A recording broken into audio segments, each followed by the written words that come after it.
If you are enjoying these stories, please consider subscribing to my Patreon over at patreon.com/voxoraculum for some special patron-exclusive content. Thanks. On with the story. Drumming wasn't really an art form in Meletis. Unlike so many other places on Theros, the drums of war had never been known to sound there. And there was a call to fight.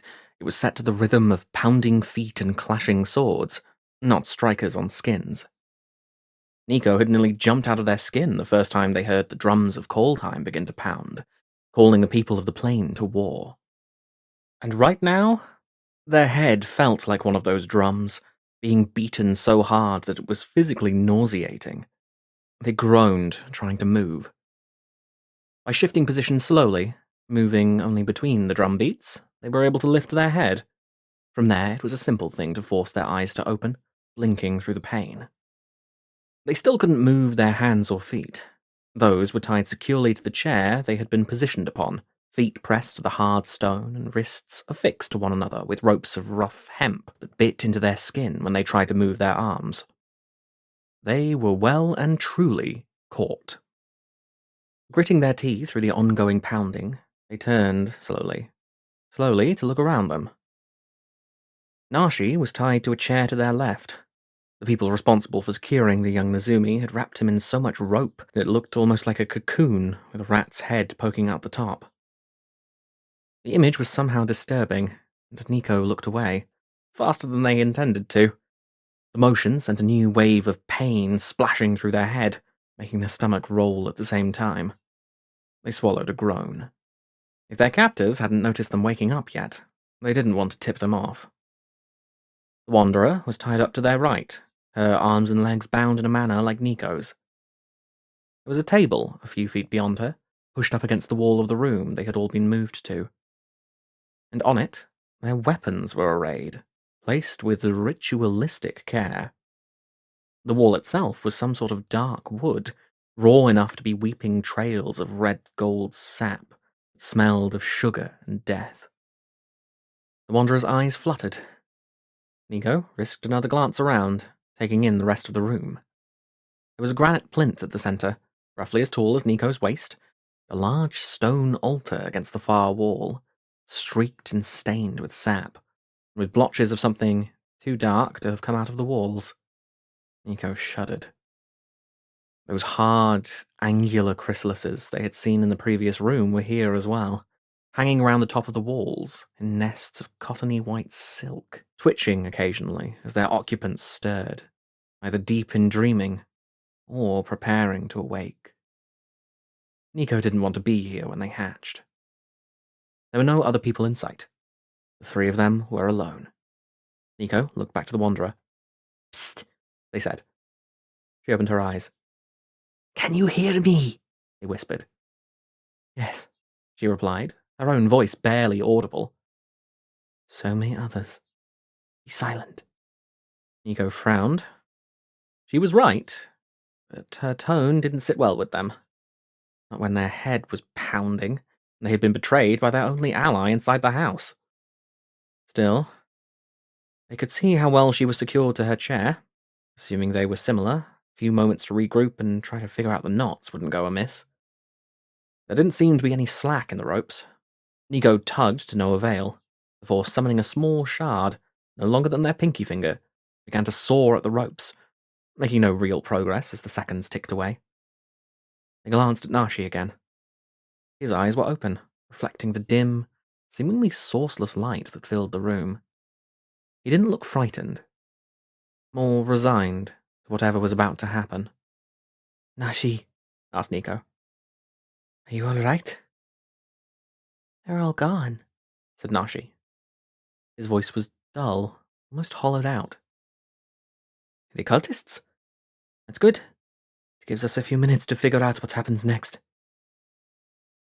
"No. My friends, my mother, they're all gone." Nashi gave them a suddenly fierce look. "I came here with 4 of the Reckoners I knew from back home. They wouldn't let me go alone.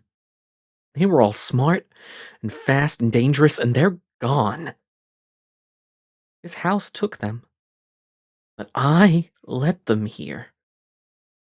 Without me, they'd be safe with their families. None of this would be happening. You said they wouldn't let you go alone. That means this isn't your fault. If I'm the reason, it's my fault, insisted Nashi. When Mother's scroll vanished, I couldn't refuse to follow her. You followed her? They followed you, said Nico. It sounds like the ones who stole your mother's vessel are the ones to blame. And joyously so, said a new voice. Nico stiffened, turning their head as far as the ropes allowed in a vain attempt to see behind them. It didn't work, but then it didn't need to, as almost immediately the head cultist walked between them and the Wanderer, still carrying his book. The moth is lured to the light, but the light is blameless. The moth is only doing what it must. Instinct and hunger control all things. Blessed be the threshold. Blessed be the flame. A low murmur broke out behind him, the other cultists echoing his words. Nico narrowed their eyes. They couldn't tell whether Winter's voice had been among the speakers. You are to receive a great benediction, said the head cultist. He was an unimposing figure, soft-spoken and of barely medium height, his spectacles clouded by tiny scratches. He stopped between his captives and the plinth, opening his book. Your knowledge will be added to the great list, and with it we will guide the devouring father to his next feasting place. All things will know the light of his attention. What do you mean? Asked the Wanderer, speaking for the first time since cautioning Nico to silence. The head cultist turned his attention to her, as three others walked between her and Nico, heading for the plinth. They were carrying a square box. When they put it down, the top snapped open, and Tamio's shade appeared. Mother! cried Nashi. Shadow of Tamio turned her face away. You carry the dust of as many worlds as there are rooms in paradise, said the head cultist, focusing on Nico. Places that have not yet known the threshold, have not yet felt the flame. Through you, we will be led to them. Through you, our Father will be able to plant his foundations, and he will feast. Nico stared at the man, before tugging more fiercely against their ropes. Nothing budged. Stories are one thing, but to feast on the flesh of those who have walked so very far, you are a blessing. Because this one, he turned his attention to Nashi, smiling serenely, called you to us, we will grant him the gift of rebirth. His cocoon has been prepared, and he will live eternally in the devouring Father's service. Nashi bared his teeth. From behind them came a commotion, ending when Winter shoved his way to the front of the room, stopping directly in front of the head priest. And what about me? He demanded. You promised me. I promised you what I promised my Marina so many years ago, whispered a new voice. It was thin and wispy as the silk around the edges of the room, sliced into hundreds of layers that came together to form a terrible chorus. The pounding in Nico's head fell silent, extinguished by the whispering. No other sound could survive where that voice spoke. The cultists dropped to their knees, all of them, bending to press their foreheads to the floor. Only Winter remained standing, although he didn't turn. I promised you your heart's desire, continued the voice. Slow illumination dawned in the shadows above them, emanating from the body of what appeared to be an enormous moth, spun from the fabric of nightmares. His wings were melded with the walls around him, their substance dipping in and out of the stone like he had grown up around him. The sight of him was accompanied by a frigid, frozen cold that sank into Nico's bones in an instant. The speaker turned his massive head, faceted eyes glinting as he looked solemnly at Winter. "It's you," said Winter, tone caught between awe and terror. Valgavoth didn't have the lips to smile, but he still managed to seem pleased as he nodded, feathered antenna twitching in time with the gesture. He extended one fibrous tendril of his own substance toward the high priest, nudging the man. It wasn't a kick. The priest still lifted his head and climbed to his feet, standing next to his god. Yes, said Valgavoth. You know me. You have known me since I called to you in the darkness. For here I am the only source of light. You are the first since my marina to answer my call with a proper sacrifice. "Yes," whispered Winter. 4 lives to secure your heart's desire. 4 thresholds for me to cross. Nico's head snapped up. The friend you told me about in the woods, they said, making no effort to keep their voice low. The one who's gone now. Your best friend. "What about her?" asked Winter. There are only 3 of us. Winter was silent. You sacrificed her to a monster? For your own heart's desire. "You'd do the same," said Winter. "Spend enough time lost in Duskmourn and there's nothing you wouldn't do to find your freedom." Lies, snapped the Wanderer. "Truth," said Winter. "When all hope is gone, only truth remains." He returned his focus to Valgavoth. "I would have given anything to finally get out. So I gave something better." What? asked Nico. "I gave everything. Now let me go." Valgavoth laughed, a twisting, tattered sound, and spread his wings as wide as their melding with the walls allowed. When he folded them again, there was a door set in the base of his body, the point where his abdomen met the top of the stairs, leading deeper down into the flesh of the house. The door was made of the same cherry wood as the others, the frame carved with moths and harvest wreaths, a full moon where the peephole should have been, traceries of tentacles peeking out from around its edges. Winter looked like a starving man faced with a feast, but he didn't move. He looked to Valgavoth instead. "I can go?" he asked. "You promise?" I keep my word, said Valgavoth. Winter rushed toward the door. Too quickly. He tripped on a crack in the floor and fell heavily, landing on hands and knees. Neither Valgavoth nor cultists moved to help him as he pushed himself to his feet. They only watched, silently judgmental. Nico strained against their bonds. They were still as tight as they had been in the beginning, and showed no signs of slackening. From behind them, they heard the distinctive sound of wood slamming into flesh, accompanied by a yelp. And then, a familiar voice drowned out everything else as Tyvar boomed.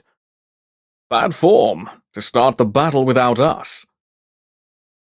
A cultist flew past Nico to smash into the wall, clearly having been flung across the room. The terrible figure appeared next to them. It was shaped like Simone, but unlike Simone, it had skin made of water-damaged, splintered wood and rusting nails in place of teeth. It reached for them with its horrible hands, fingers like crooked hinges, and palms like broken shingles. Nico tried to shy away, moving as far as the ropes would allow.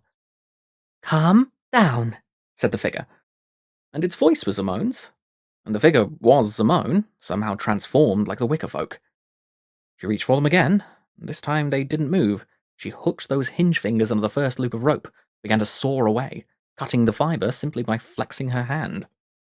Another cultist flew across the room, as the air behind them was shattered by shouts and peals of laughter. Tyvar, it seemed, was still having the time of his life. "At least someone's having a good day," muttered Nico. Simone offered them a horrible smile, the expression rendered nightmarish by the unfamiliar angles of her face. "I don't think he knows how to have a bad day for very long," she said. The ropes on Nico's arms dropped away as Simone moved behind them, fumbling for their wrists. Valgavoth roared, flapping his wings and setting the walls around him shaking and twisting, the whole house seeming to spasm with a sudden, terrible vitality. Winter lunged for the door again, only to stumble back as a cultist slammed into it, preventing him from getting it open. The ropes around Nico's wrists loosened. They pulled their hands free, whipping 2 shards out of the air and flinging them at the Wanderer. They sliced through the ropes holding her arms and legs to the chair. She rolled out of the chair to the floor. Nico was ready with another shard, cutting her hands free as Simone worked on the ropes holding their legs to the chair. The Wanderer stepped quickly and lightly over to the table with their weapons, recovering her sword. Just in time. Valgavoth had stopped roaring and was spewing clouds of acidic white webbing into the air. The Wanderer sliced easily through the webs as she virtually danced across the floor to Nashi, cutting him free and pressing a small, hard object into his hand. "You can change your fate," she whispered, and then she was gone, charging toward the body of the massive demon moth. Winter tried for the door a third time, only for one of Nico's shards to hit him squarely in the back and envelop him, sealing him away from the freedom he'd so craved. Nico glanced back at the sounds of the ongoing brawl. Tyvar was holding his own against a half-dozen cultists, skin rippling from flesh to stone and back again, so quickly it was almost like watching a cloud skate across the sun. He was laughing. Nico turned back to Simone. A cultist grabbed for her, and she slashed at him with hinged fingers, slicing through his cheek and driving him back, his face gushing blood. She moved toward Tyvar, pulling the box from Niv Mizzet around in front of her, beginning to rapidly flip switches. Once she was close enough, Tyvar touched her shoulder. The normal composition of her body came flooding back, chasing the temporary horrors away. The box immediately spilled a geometric cascade of blue and green lines into the air. They wrapped themselves around the nearest cultist and raced across his skin, multiplying exponentially, till he was swallowed by the light.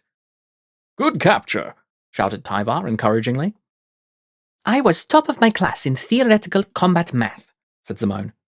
She pulled another cascade of lines from the box, lobbing it carelessly at Tyvar. When it struck his skin, it began to lace together in a sort of knotted armor, which deflected the next blow that would have hit him. Tyvar blinked, then beamed.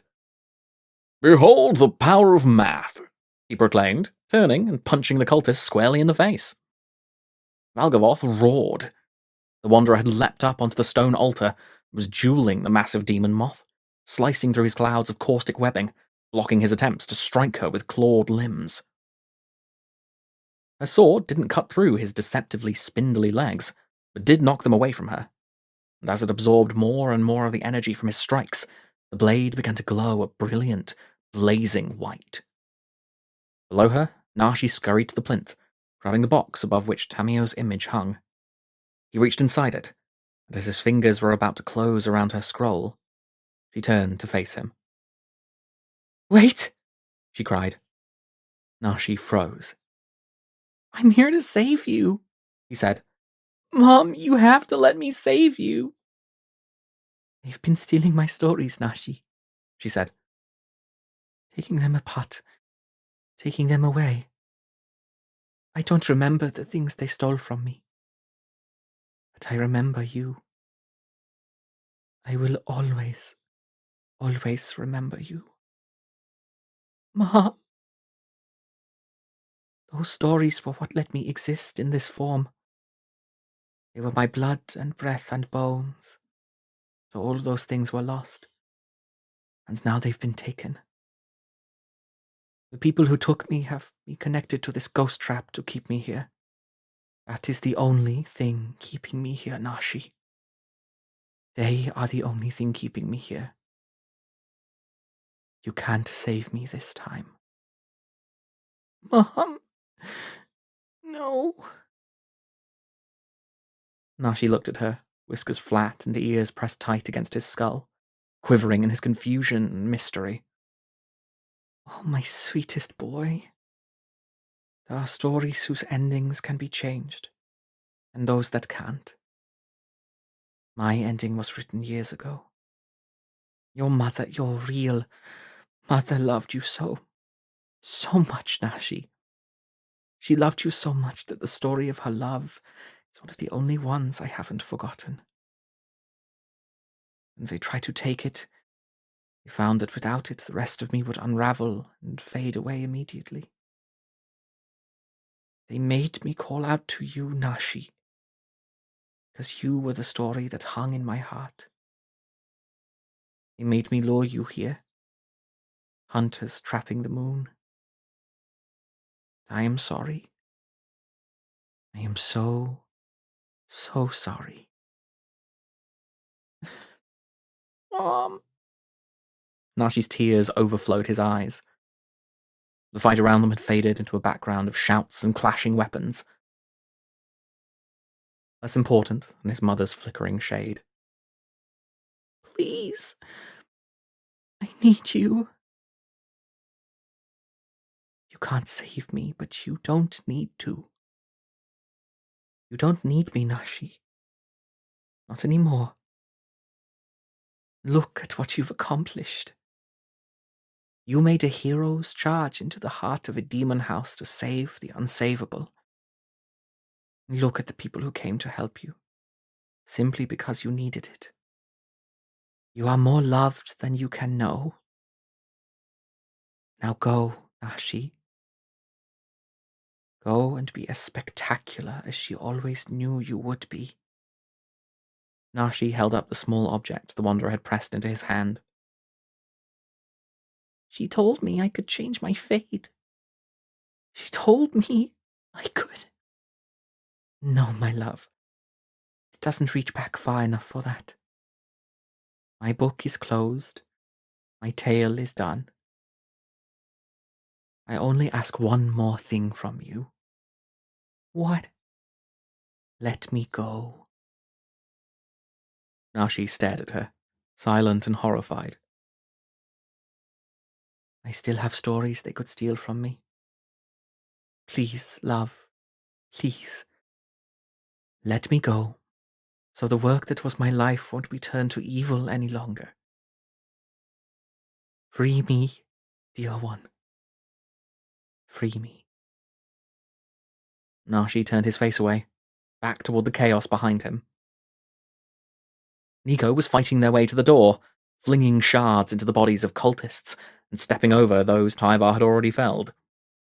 Tyvar was still swinging with reckless abandon, finally in his element as he battled the seemingly endless horde. Simone followed close behind him, guarding his back with her magic and machine. Valgavoth roared, wings flexing. The walls shuddered, and cellar spawn and nightmares spilled out of them, pouring into the room. Tyvar grabbed Simone. The horror of the house swept over her again, transforming her. The magic stopped spilling from her box. She shot Tyvar a wounded look. It's the only way to keep you safe, he explained. None of us are safe, snapped Simone. True enough, said Tyvar, and turned to beat back the nightmare squid creature that had been flowing toward them, tentacles grasping at the air. Nico grabbed for the doorknob. An unknown plane would be better than this. They could find an omen path to get them out. Valgavoth roared again, and the door was gone, falling to dust under Nico's fingers.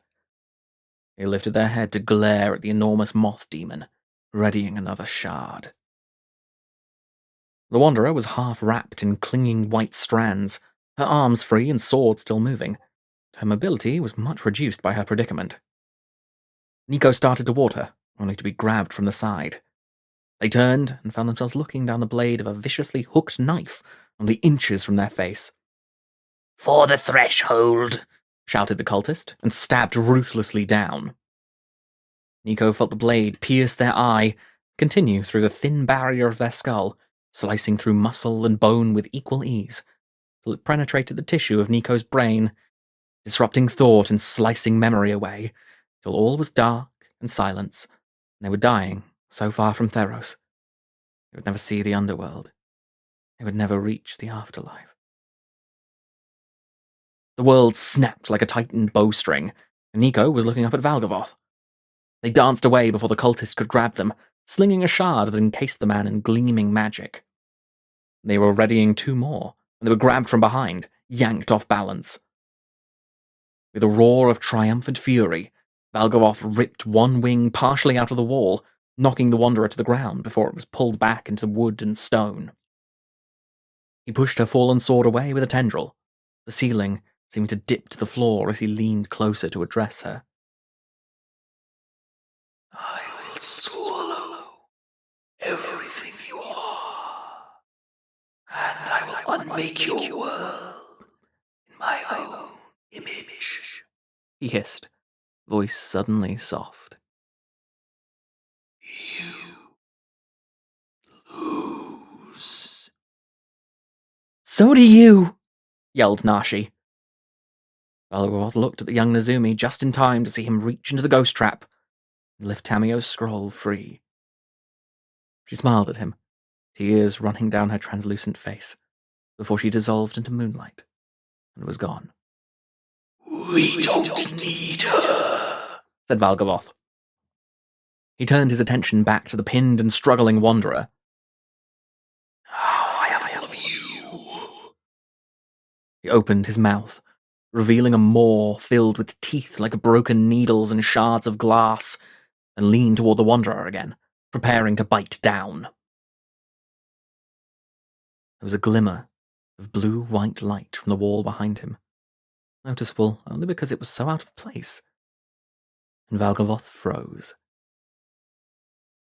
He made a choking sound, straightened again, filling the entire world. The house went still around him. He looked down at his chest. The blade of a katana protruded from it, glistening with ichor and hemolymph, glowing with bluish magical light. The blade withdrew, leaving a leaking wound behind, and Valgavoth was jerked up as the webbing which supported him drew taut and yanked him toward the ceiling. The great demon's removal revealed Kaito, holding his katana in both hands and breathing heavily. Behind him on the wall was a door, formed from blue-white light. The frame was covered in a pattern of interlacing triangles, stylized dragons, and tiny moths that somehow invoked hope, where the moths scattered throughout the house invoked only despair. The entire pattern blazed brightly, beating back the gloom. The door slammed abruptly open, revealing a short hall on the other side, connecting to a second door. Proft appeared in the entryway, gesturing violently. Through here, he shouted. I can't hold this for long. Nico grabbed the Wanderer's sword, using it to cut her free of the cocoon before handing it back and pulling her to her feet. Together, they ran for the door. Nashi followed, the empty shell of his mother's scroll under his arm. Across the room, Zamone pulled on Tyvar's arm and gestured to the others. He swept her off her feet, boosting her onto his shoulder as he ran after them. They were almost there when a nightmare lashed out, clawed hand arcing towards Tyvar's head. Zamone screamed. Half a dozen shurikens slammed into the hand and pulled themselves free and flew back to Kaito, reassembling into his sword. He nodded to Tyvar and stepped through the door. Tyvar dove through, Zamone carried in his arms. The door slammed shut behind them. Hurry, hurry, said Proft, gesturing for the others to move quickly down the short hall. This space isn't exactly stable. What is it?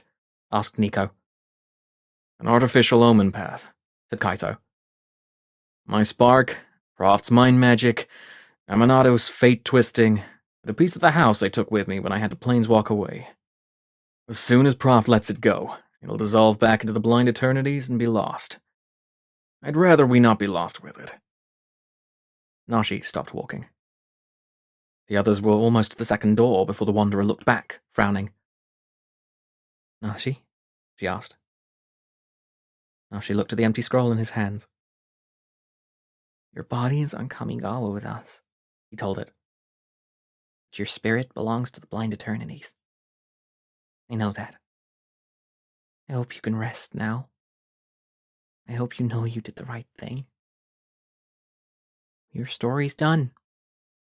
Mine's just starting. I love you. He put the scroll down on the hallway floor and ran after the others, stepping with them out into the light of the Ravnican afternoon. Croft was the last one to exit. As soon as the rest of them were free, he made a sharp gesture and the door slammed shut, vanishing in a spray of white light shaped like tiny, glittering moths.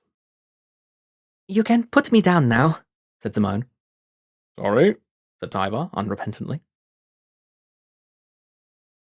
Tyvar, what are you wearing?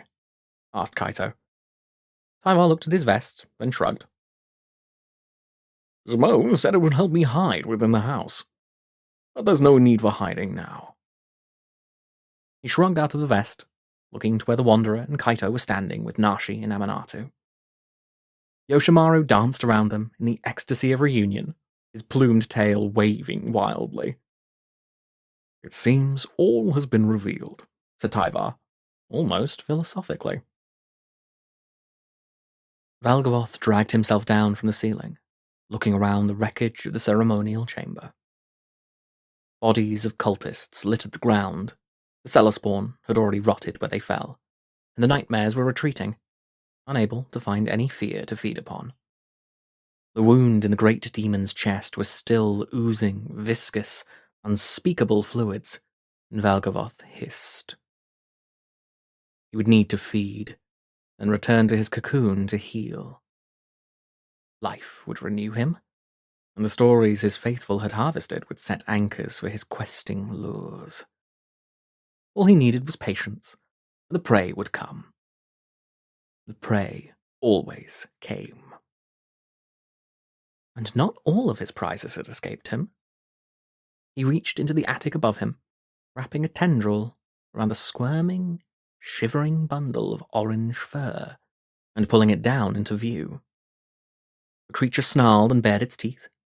Valgavoth gave it a good shake until it stopped trying to threaten him. This thing was valuable. It would serve him well.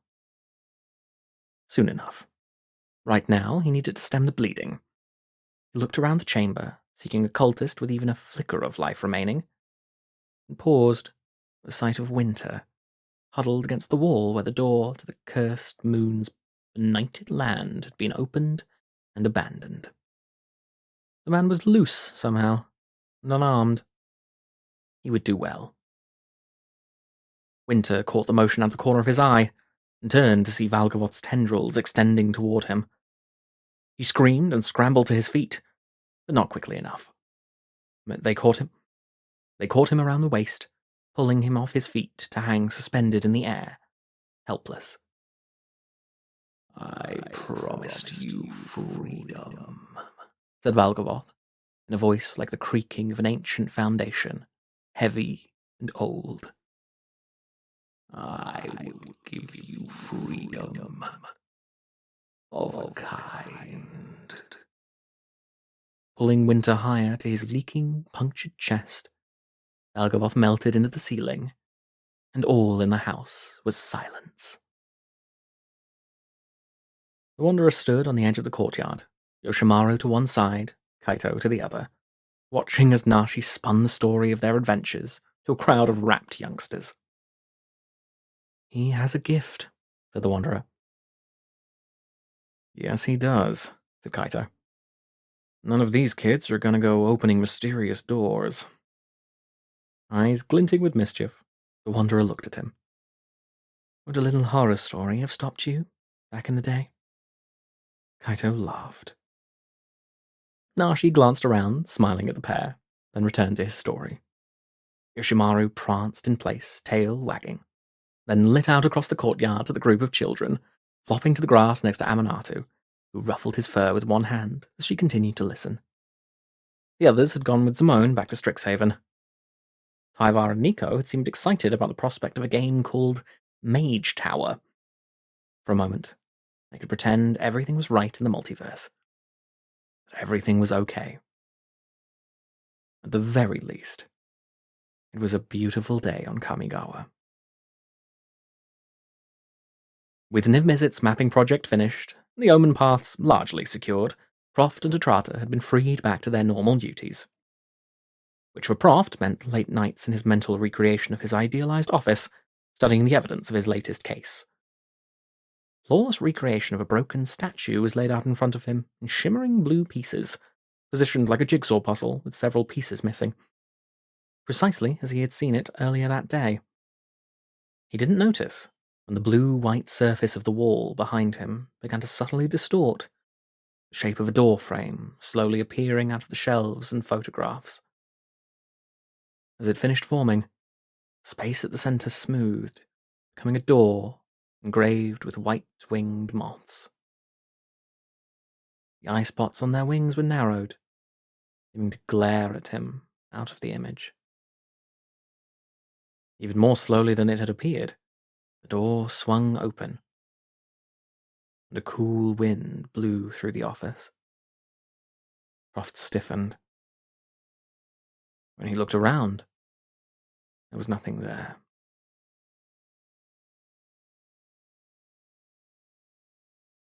A special thanks to all of my patrons, especially Owen Griffin and the Alexandrites. Thanks for watching and for your continued support.